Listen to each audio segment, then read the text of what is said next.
Welcome sa Philippine Island Weather Update. Lagi ninyong kasama sa Balitang Panahon ngayon. Tatlong weather systems nga nakakaapekto ngayon sa ating bansa. Ang Northeast Monsoon o amihan sa northern at bahagi ng Central Luzon, ang shear line o ito yung banggaan ng mainit at malamig na hangin na siya magdadala ng maulap na kalangitan, partikular na sa may bahagi, silangang bahagi ng Central at gayon din sa may Southern Luzon, kasama na dyan yung Kamaynilaan, at ang Intertropical Convergence Zone o ITCZ na siya namang nakakaapekto sa Palawan, Visayas at Mindanao. Makikita nyo, wala po tayong minomonitor na anumang low pressure area sa loob at labas ng Philippine Area of Responsibility. Ngunit ang tatlong weather systems na ito ang magdadala ng maulap na kalangitan na may mga pag-ulan, lalong-lalo na sa may bahagi ng Central at Southern Luzon, gayon din sa may silangang bahagi ng Kabisayaan at ilang bahagi rin ng Mindanao. At narito ang ating inaasahang panahon dito sa may bahagi ng Luzon. Makikita natin na malaki yung tsansa ng maulap na kalangitan na may maihinang pag-ulan, partikular na sa may Cagayan Valley region at gayon din sa may area ng Cordillera, dulot yan ng hanging amihan. Posibleng makaranas po tayo ng mahina hanggang sa katamtamang mga pag-ulan. Samantala, magiging maulap din yung kalangitan at malaki yung tsansa ng mga pag-ulan sa may bahagi naman ng Calabarzon, kasama din yung bahagi ng Aurora, ilang bahagi ng Bicol region, kasama na rin yung Kamaynilaan, dulot pa rin ang pag-iral ng shear line. May mga lugar na posibleng makaranas ng mga moderate up to heavy rains at posibleng magkaroon ng mga biglaang pagbaha. At mag-ingat po sa mga biglaang pagbaha at mga pagguho ng lupa o mga flash floods and landslide. Lalong-lalo na yung may bahagi ng Quezon Province at gayon din sa ilang bahagi ng Bicol region kung saan nakakaranas nga ng mga tuloy-tuloy na mga pag-ulan sa araw na ito.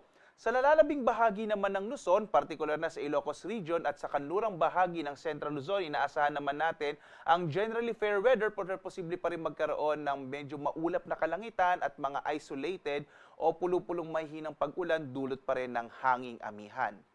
Agwat ng temperatura natin sa Lawag, 23 to 30 degrees Celsius. Sa Tuguegarao hanggang 26 degrees Celsius. Sa Baguio, nasa 15 to 24 degrees Celsius.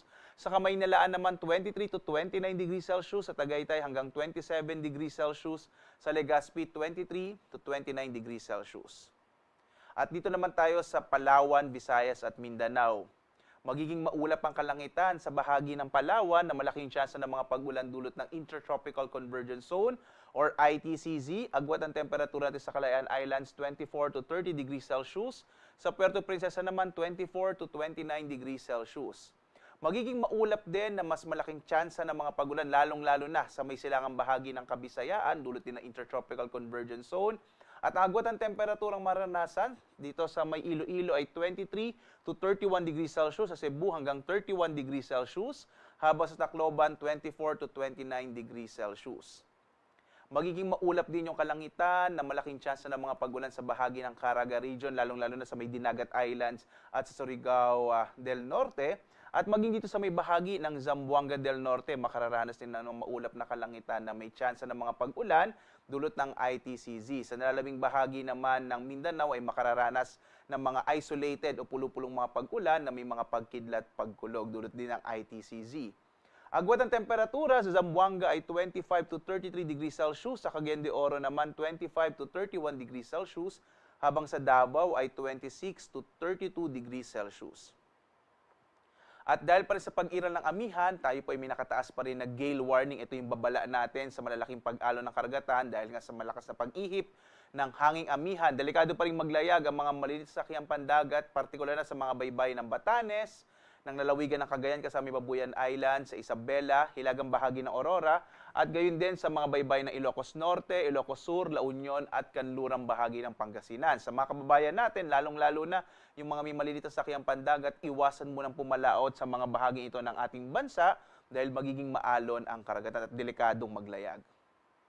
At narito po ang ating inilabas sa weather advisory. Inaasahan natin bukas malaki yung tsansa ng mga katamtaman hanggang sa malalakas na mga pag-ulan, partikular na sa bahagi ng Cagayan, ilang bahagi ng Cagayan, Isabela, Aurora, Quezon, at maging dito sa may Palawan, na yan ay dulot ng shear line at ilang bahagi ng Intertropical Convergence Zone.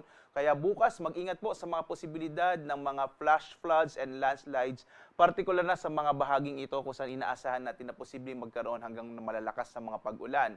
Sa araw naman ng Martes, posibleng umiral itong Intertropical Convergence Zone at magdadala ng malaking tsansa ng mga katamtaman hanggang sa malalakas na mga pag-ulan, partikular na sa may silangang bahagi ng Kabisayaan. So sa mga kababayan natin, partikular na sa may area ng Caraga, sa Dinagat Island, Surigao del Norte at Surigao del Sur, mag-ingat po sa mga posibilidad ng mga biglaang pagbaha o flash floods at gayon din ang mga landslides o pagguho ng lupa dahil posibleng magkaroon hanggang malalakas na mga pag-ulan.